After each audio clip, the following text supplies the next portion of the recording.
Hey, it's Vitaly, and I wanted to make a follow-up video to the one I made about ultralight backpacking last week. When people think about ultralight backpacking, it's not a competition between pack sizes. The gear has to be not only light, but it has to be functional. And backpacking shouldn't feel like you're sleeping in a prison. It should feel enjoyable.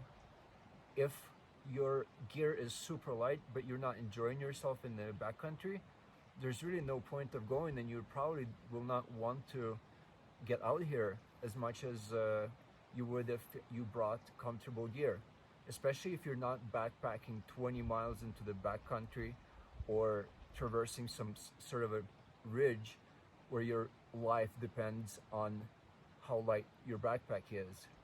So today I hiked in a few miles into the backcountry to take some pictures of the Milky Way tonight.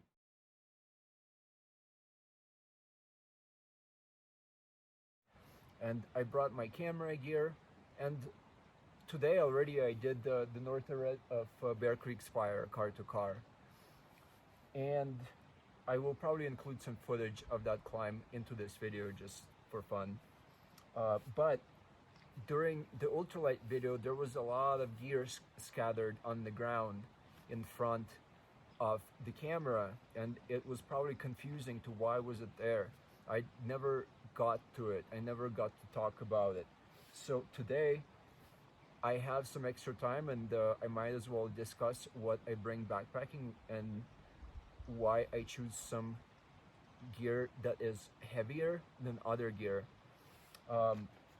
Today I brought this backpack made by Hyperlight. It's called the Ice Pack, and I had it for probably the last 3.5 years or so.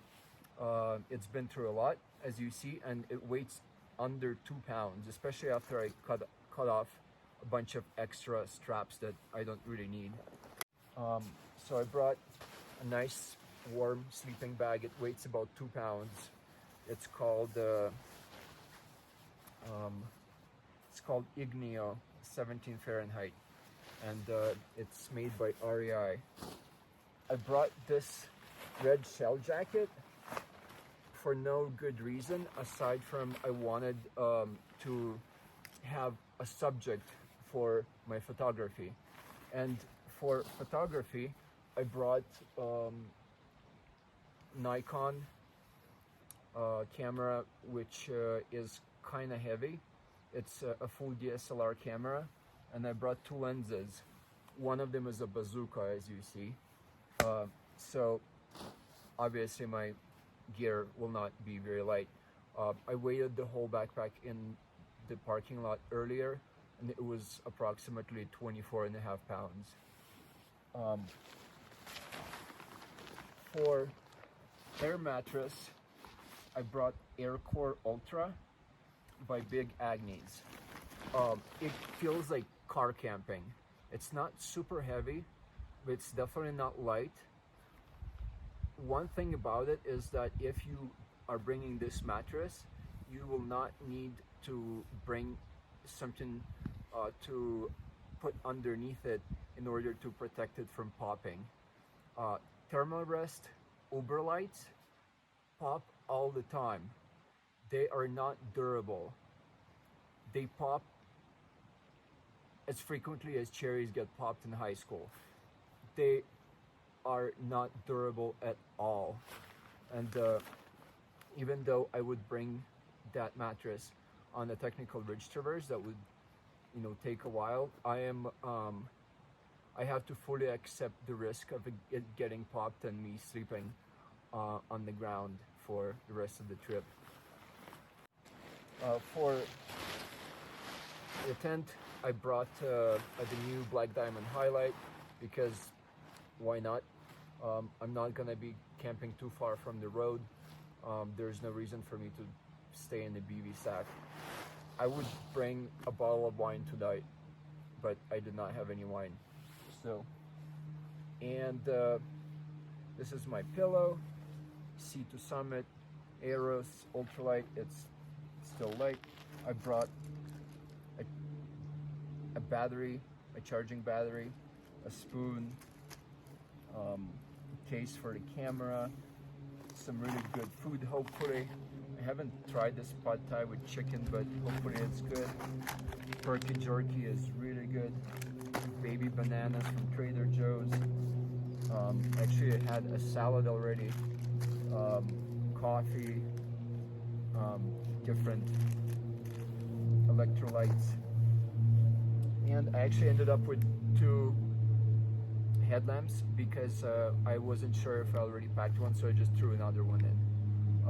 This is the Nightcore NU20, the one I was talking about in the last video, and that's the modification I did with a bungee. So you just put it on and use it, and it's super light this way because actually when you buy a headlamp, most of the weight is in the strap, or maybe not most of it, but a significant percentage of weight of your headlamp is in the strap that it's on. So that's it. And of course I do have a stove. I did end up bringing the lightweight stove, and this setup is only 100 grams together, and a small fuel canister. That's all I got.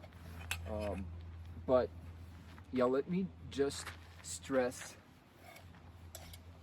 that your comfort is essential to your experience. The company is also essential, but as long as you are by yourself, hopefully you can entertain yourself as well as I can, mostly with my photography. But yes, when you're going backpacking, saving weight is important when you have a very heavy backpack, or if you have really bad knees, or if you're very out of shape. If you're not out of shape, if you have good knees, and if you don't have to hike in super far, you should probably bring more things that will make you more comfortable and make this experience more enjoyable, because it's just so much more fun to have things that make you comfortable in the backcountry. Why suffer when you don't have to? And one last tip to make you all mega light: don't bring your tent poles, just bring your heaviest tripod. And even though your tent will look kind of weird, it will work out. It was all part of a plan, and I didn't just forget them. And I have no idea why my girlfriend calls me dum-dum.